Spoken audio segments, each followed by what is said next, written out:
"Ma'am, you might want to take a look at your seat." The words landed softly, almost careful, but they carried enough weight to slow Ava Johnson mid-step as she moved down the narrow aisle of the aircraft, the low hum of the engines already vibrating beneath her feet like a quiet warning she couldn't yet name, her carry-on brushing lightly against the armrests as she counted the rows, 14C.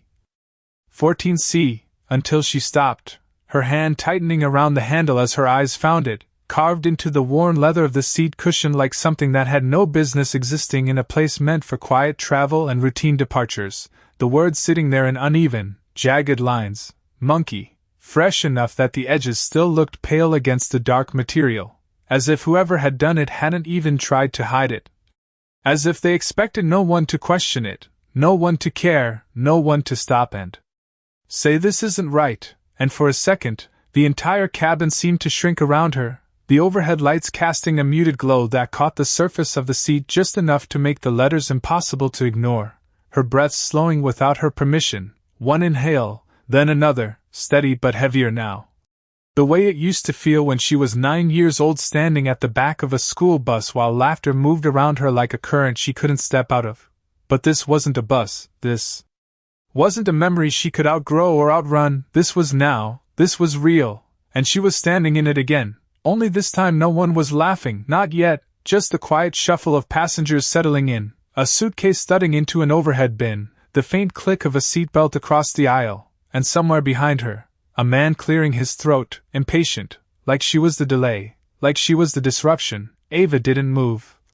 Not immediately, her fingers loosening from the handle of her bag as she reached forward, slowly, almost cautiously, until her fingertips hovered just above the carved word, close enough to see the fine scratches where the blade or key had pressed into the leather, close enough to know this wasn't an accident, wasn't wear and tear, wasn't something that could be brushed off with a quick apology and a fresh seat assignment. Her skin finally made contact, and she felt it, the roughness, the uneven surface catching slightly against her fingertips, grounding her in a way that made everything else sharpen, the hum of the plane, the recycled air brushing against her arms, the distant murmur of voices blending into a low, constant sound, and then she heard it, a quiet exhale from somewhere to her right. Subtle but deliberate, the kind of sound someone makes when they've already decided what something means without ever saying it out loud. Ava lifted her gaze just enough to catch a glimpse of him, a man in a pressed button-down shirt, sleeves crisp, posture relaxed in a way that spoke of comfort, of belonging. His eyes not quite meeting hers but not looking away either, like he was watching a scene he didn't intend to interrupt, and in that moment, something settled inside her, not anger, not fear, but something quieter, steadier, the kind of clarity that doesn't rush in but anchors itself, her shoulders easing as she straightened just slightly, the cabin lights reflecting faintly in her eyes, her hands still resting on the seat as if she were holding the moment in place, and the world around her kept moving. Bags sliding into compartments, footsteps passing behind her, a flight attendant's voice somewhere near the front offering polite instructions. But Ava Johnson remained exactly where she was, standing in front of that seat, her seat, with the words still carved into it, no longer just something she had found, but something she had seen, fully, clearly, and this time, she wasn't going to pretend it wasn't there. The leather felt colder the longer her fingers rested on it, as if the seat itself had been waiting for someone to notice, and Ava slowly withdrew her hand, not in hesitation but in control, the kind that came from years of choosing her responses carefully in rooms where she was often the only one who looked like her. She reached down and set her carry-on gently beside her leg, the wheels clicking softly against the narrow aisle floor. Her movements deliberate, unhurried, drawing just enough attention without demanding it, because she knew how quickly attention could turn into judgment. A flight attendant approached from the front, her smile professional, practiced, the kind that was meant to smooth over anything before it became a problem. "Ma'am, is everything okay here?" she asked, her voice low but edged with urgency, eyes flicking briefly to the seat and then away again as if hoping the problem might disappear if it was not acknowledged too directly. Ava did not answer right away. She glanced once more at the card word, then back at the attendant, her expression calm but firm. "Can you explain why this is on my seat?" she asked, her tone even, not raised, not emotional, but carrying a weight that made the attendant pause, just for a second, long enough for the air between them to shift. I am sure this is just a maintenance issue," the attendant replied quickly, stepping slightly closer as if to shield the moment from the rest of the cabin. "We can find you another seat, no problem at all." Ava shook her head once, small, controlled. "No," she said quietly. "I am not asking for another seat." The attendant blinked, caught off guard, and behind Ava, a passenger let out a soft sigh, the kind that said this was taking too long, that boarding should be moving faster, that whatever. It was inconvenient. Ava could feel the impatience building around her like pressure. But she did not turn, she did not rush. Instead, she reached into the side pocket of her bag and pulled out her phone, the screen lighting up her face in a pale glow as she angled it toward the seat, capturing the word clearly. Every line, every mark. The attendant shifted uncomfortably. "Ma'am, there is really no need to escalate this. We can handle it internally." Ava looked up, her eyes steady. "It is already here," she said, her voice still calm, still measured. "So it is already escalated." A quiet murmur moved through the nearby rows, a few heads turning now, curiosity replacing indifference, and across the aisle, the man in the pressed shirt leaned back slightly, watching more openly this time, his expression unreadable but his presence unmistakable, like he had been waiting to see how far this would go. Ava lowered her phone but did not put it away, her fingers resting lightly against it as if it were both a tool and a witness. "I would like someone to explain how this happened," she continued, not louder but clearer, each word landing with intention. The attendant hesitated, glancing toward the front of the plane where another crew member was already being signaled, and for a moment, everything slowed again, the boarding process stalled, the usual rhythm of travel interrupted by something no one had planned for. Ava stood there, grounded, her shoulders relaxed, her breathing steady, not shrinking, not stepping aside, and in that narrow aisle at 35,000 feet before the plane had even left the ground, she made a decision that felt both small and enormous at the same time. She was not going to let this be moved, covered, or quietly replaced, because she had seen what happened when things like this were ignored. How easily they were erased, how quickly they were forgotten, and this time she was going to make sure it was seen.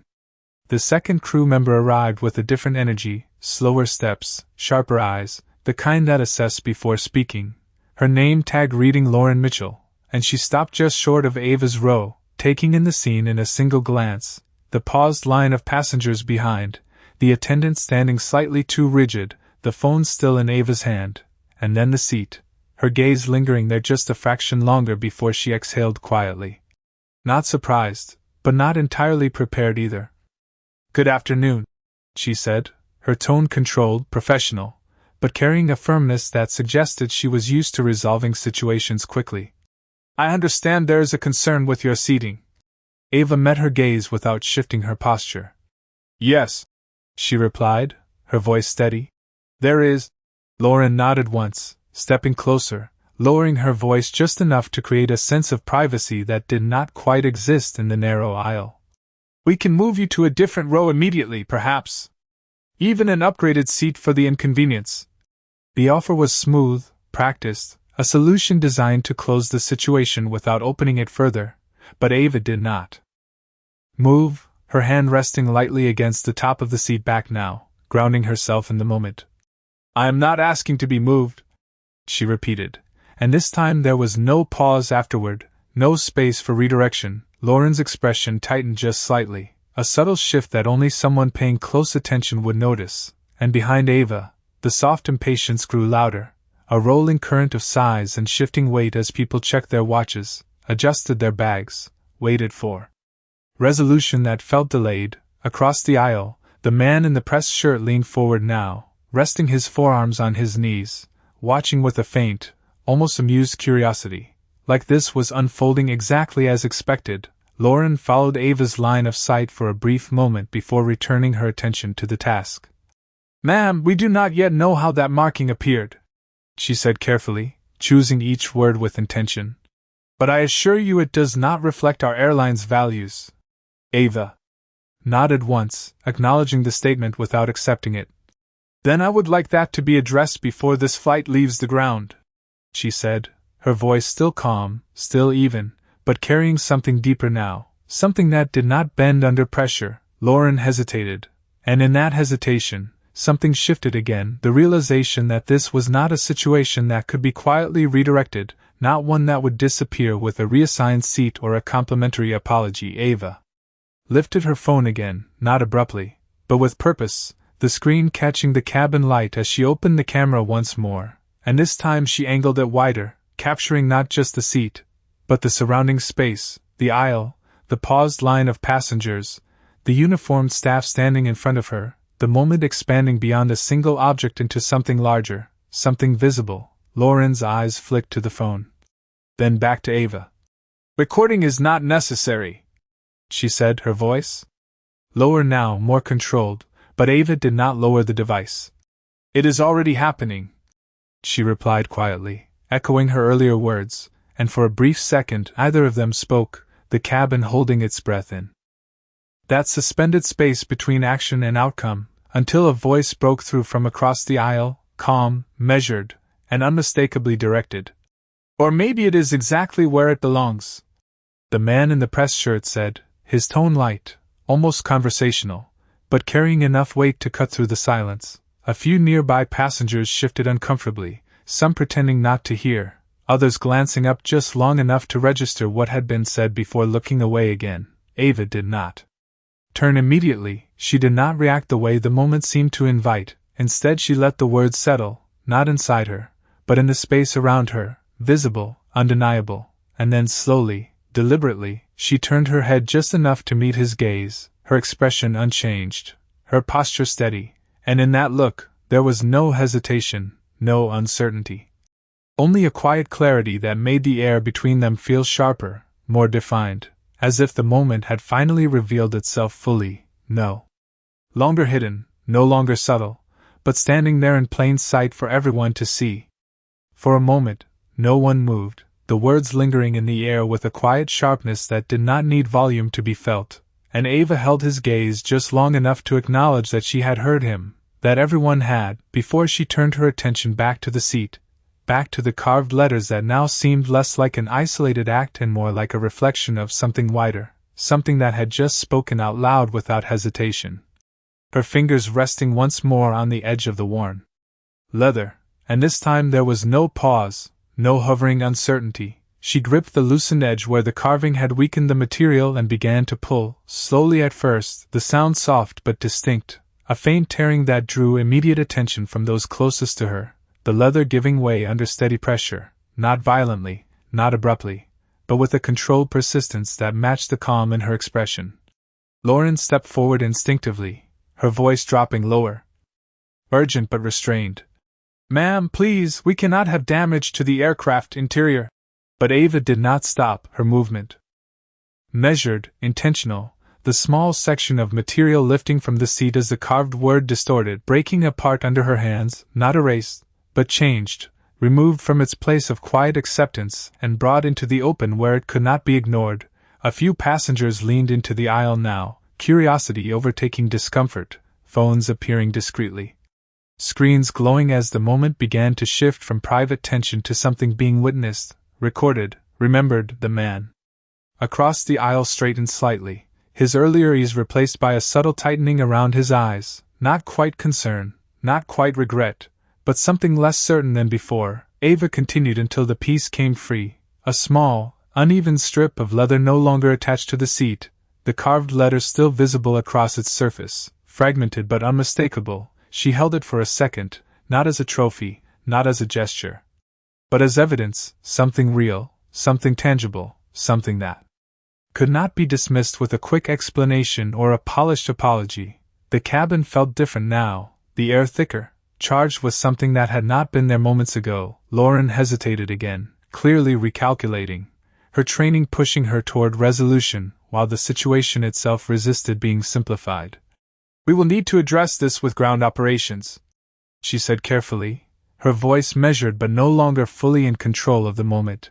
Ava nodded once, acknowledging the statement, but not stepping back from what she had already set in motion. She lowered her hand slightly, still holding the torn piece, her phone angled just enough to capture both it and the seat behind her, the absence now as visible as the original mark had been, and in that absence, there was no longer something hidden, no longer something that could be overlooked. Across the aisle, the man shifted in his seat, his gaze moving briefly to the other passengers, to the subtle attention building around him, and then back to Ava, his expression less certain, the space around him no longer as comfortable as it had been. A quiet voice from a few rows back spoke up, hesitant but clear.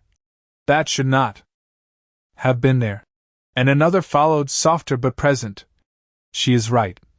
The murmurs did not rise into chaos, did not escalate into noise, but they spread, small acknowledgments weaving through the cabin like threads, changing the atmosphere one voice at a time. Ava did not respond to them, she did not look around for support, she remained where she was, grounded, steady, holding the moment exactly where it needed to be, and for the first time since she had stepped into the aisle, it was no longer just her standing there, it was the truth of what had been done, visible, undeniable, and no longer contained to a single seat on a single flight. The small piece of leather felt heavier than it should have in Ava's hand, as if it carried more than just its weight, and for a moment she looked at it, not with anger, not with disbelief, but with a quiet understanding of what it represented. Then she lowered it carefully into her palm, her fingers closing around it just enough to keep it steady, not hidden, not displayed, just held. Lauren took a small step back now, her posture shifting as she spoke into the discreet headset at her collar.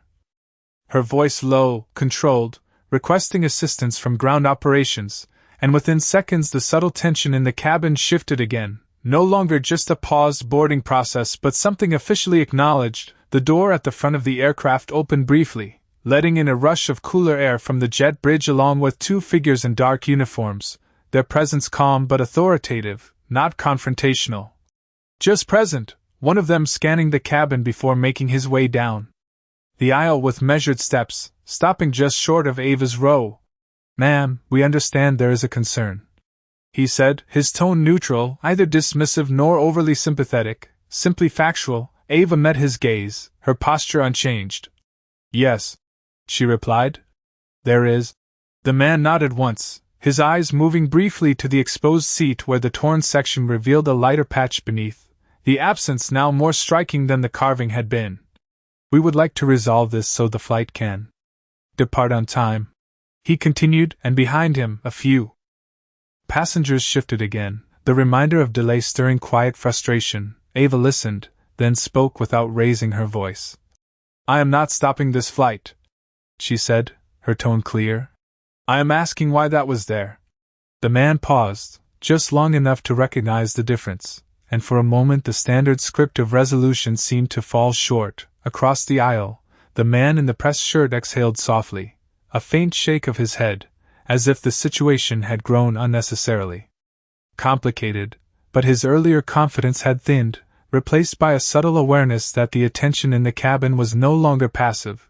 A young woman a few rows back lifted her phone higher now, no longer pretending to scroll, her camera directed openly toward the aisle, capturing the exchange, the uniform, the seat, Ava. The moment expanding beyond the immediate space into something that could travel far beyond this aircraft. The officer glanced briefly toward the raised phone, then back to Ava, recalibrating again. "We will document this," he said, choosing a different approach. "And we will file an incident report immediately." Ava nodded slightly, acknowledging the words, but not stepping aside, not releasing the moment, her hand still closed around the piece of leather. "Then include this," she said, lifting her hand just enough for it to be seen, the carved letters fragmented but still legible, the evidence no longer fixed to a seat but held in the open. The officer's gaze followed it, and something in his expression shifted, not dramatic, not overt, but enough to suggest that this was no longer a routine situation. Lauren stood quietly now, no longer directing, no longer deflecting, simply observing as the process she had tried to contain moved beyond her control. The cabin settled into a different kind of silence, not impatient, not distracted, but attentive, present. As if everyone understood, even without saying it, that this moment had crossed a line from inconvenience into something that mattered. Ava stood there, steady, grounded, her breathing even, her presence unchanged, and in that stillness, the balance of the situation shifted fully, no longer about a seat, no longer about a delay, but about something that could not be quietly reassigned or smoothed over, something that had been brought into the light and was now being held there, for everyone to see. The cabin settled into a stillness that felt different now, no longer filled with quiet impatience or passing curiosity, but with a kind of attention that pressed gently against every surface, every breath, every movement, and Ava remained where she stood, the torn piece of leather resting in her palm, her fingers relaxed but steady, her shoulders no longer tense, just anchored.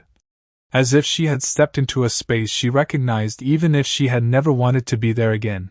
The officer beside her shifted his stance slightly, no longer rushing toward resolution, but standing within the moment, his presence quieter now, less directive. Lauren remained a step behind, her hands loosely clasped, her earlier urgency replaced by something more cautious, more aware, and beyond them, the cabin stretched in both directions, rows of faces that were no longer turned away, no longer pretending not to notice, but watching, listening, holding the silence together. Ava's breathing slowed, each inhale measured, each exhale steady, the low hum of the aircraft returning to her awareness, grounding her again in the physical space, the narrow aisle, the overhead bins, the faint scent of recycled air, and in that quiet, something inside her shifted, not a surge, not a reaction, but a settling, like a decision fully formed. She opened her hand slightly, looking down at the piece she held.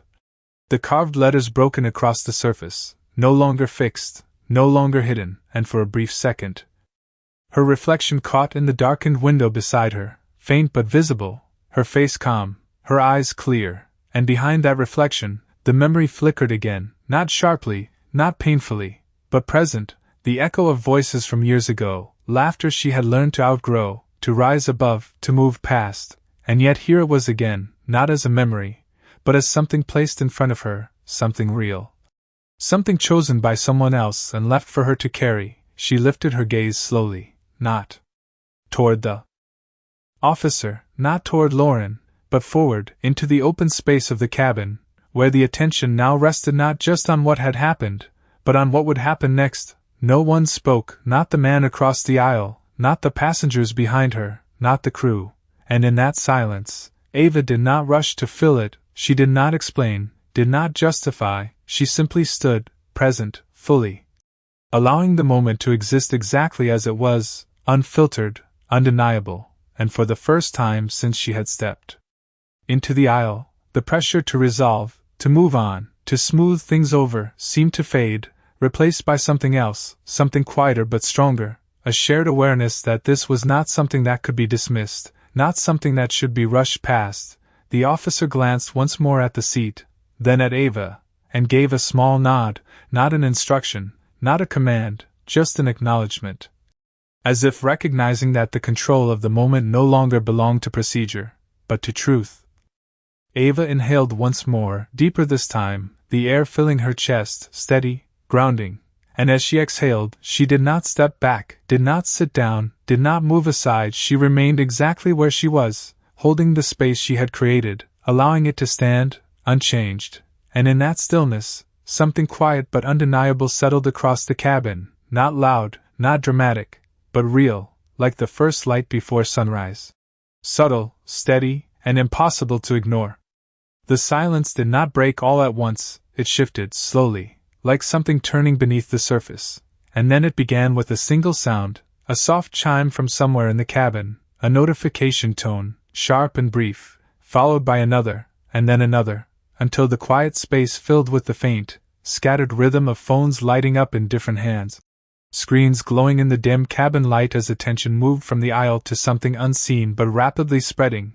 The young woman a few rows back lowered her phone for a second, her eyes widening slightly as she looked at the screen, then lifting it again, this time not just recording, but showing, turning it toward the person beside her, whispering something that carried just enough urgency to travel.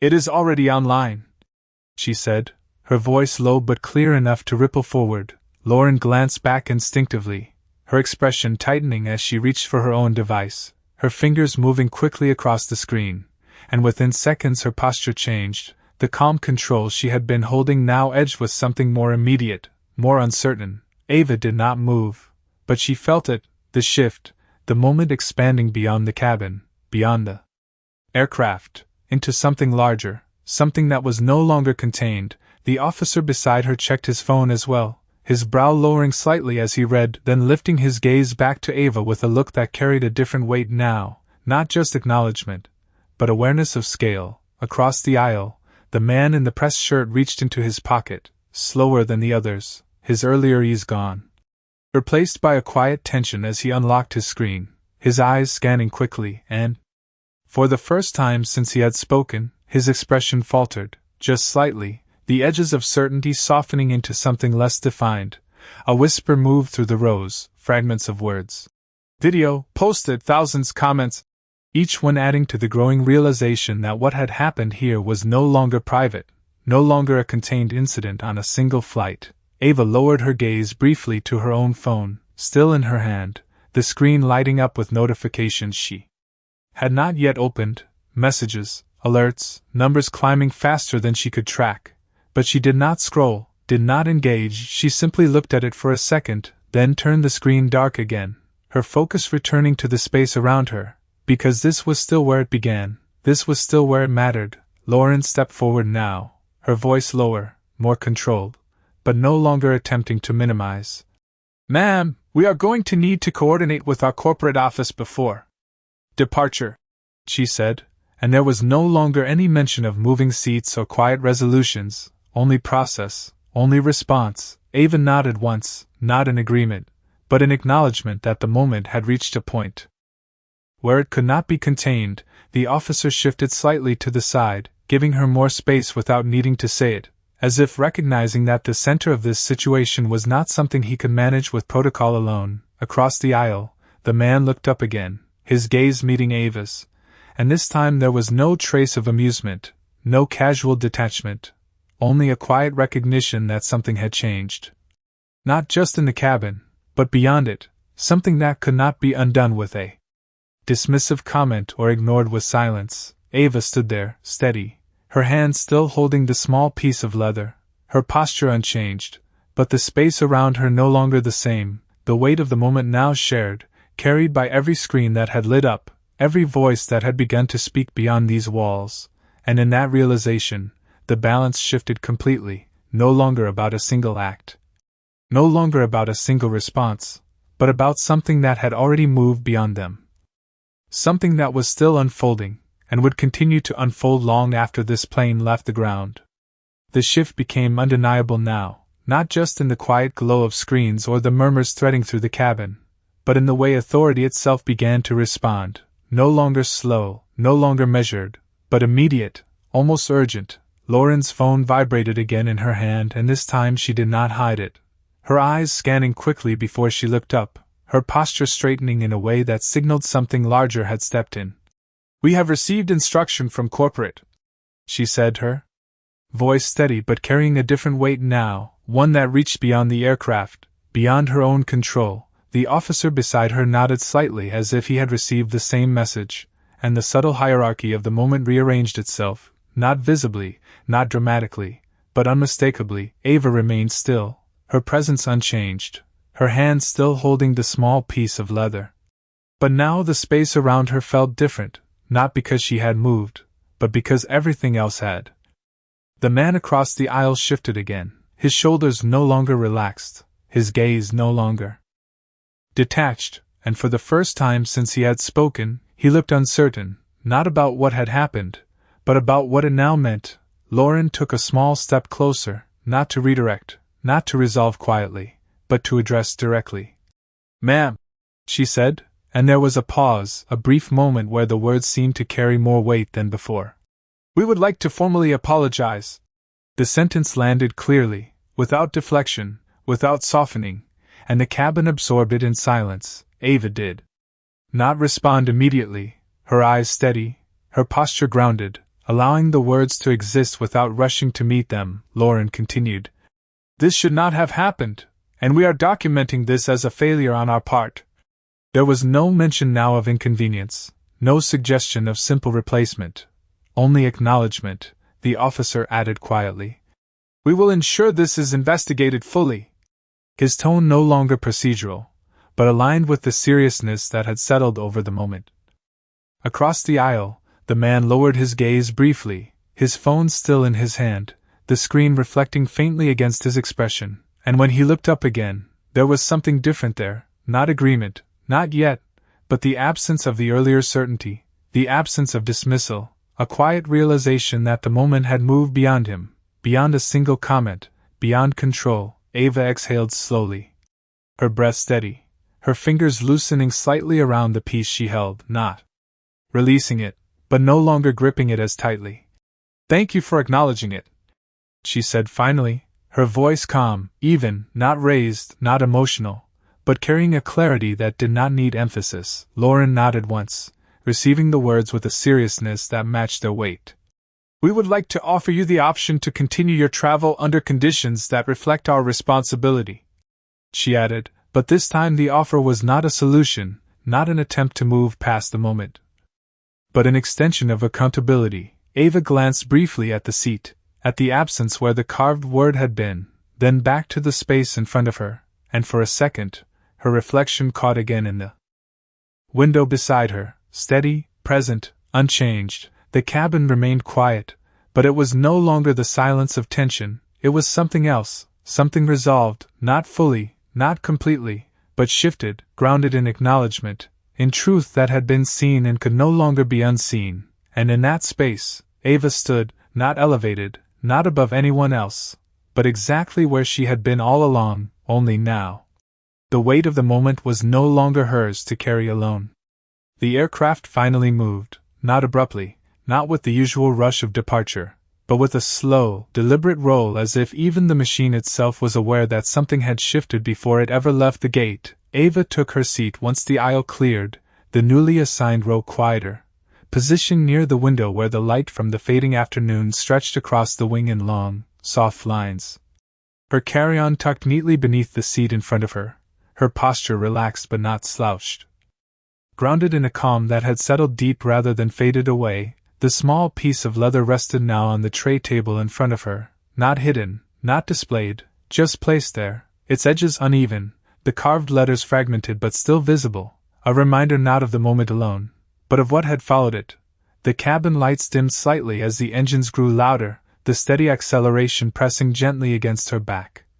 And outside the window, the runway blurred into motion, lines stretching and dissolving until the ground itself seemed to fall away, lifting them into open sky, a quiet shift from something contained to something vast, and for a few seconds, no one spoke, no one moved beyond the natural adjustments of travel, the hum of the engine steady, constant, filling the space where earlier there had been tension. Ava rested her hand lightly beside the piece on the tray, her fingers not touching it, just near enough to feel its presence, and across the aisle, the man who had once watched with detached certainty now sat still, his posture less defined, his gaze lowered more often than not, his earlier words absent from the air, replaced by a silence that did not defend itself, that did not repeat. That simply remained, a quiet acknowledgement without statement. A few rows behind, the young woman who had first spoken about the video glanced up from her phone again, her expression softened now, not urgent, not surprised, but reflective, as if she understood that what she had captured was no longer just content, but something that would move beyond her, beyond this flight, beyond this moment. Ava exhaled slowly, her breath steady, her shoulders easing as the plane leveled out, the light outside shifting from gold to a softer blue, the horizon stretching endlessly ahead, and in the reflection of the window, she saw herself again, clearer this time, framed by the open sky rather than the narrow aisle, her expression unchanged, calm, grounded, not defined by what had been placed in front of her, but by how she had chosen to stand within it. She reached forward then, gently, and picked up the small piece from the tray, turning it once in her hand, not to examine it, but to acknowledge it, and then she placed it carefully into her bag, not as something to carry in burden, but as something that had already done what it needed to do. The cabin remained quiet, But it was no longer the silence of tension or uncertainty, it was something settled, something resolved in a way that did not require words. The engines continued their steady rhythm, the sky stretched open and wide beyond the glass. And Ava leaned back slightly into her seat, her eyes resting on the horizon, the light reflecting softly across her face, and in that stillness, there was no need to speak, no need to explain, only the quiet presence of something that had been seen, held, and transformed, leaving behind not noise, not spectacle, but a silence that felt different, deeper, like the kind that follows truth when it no longer needs to be defended.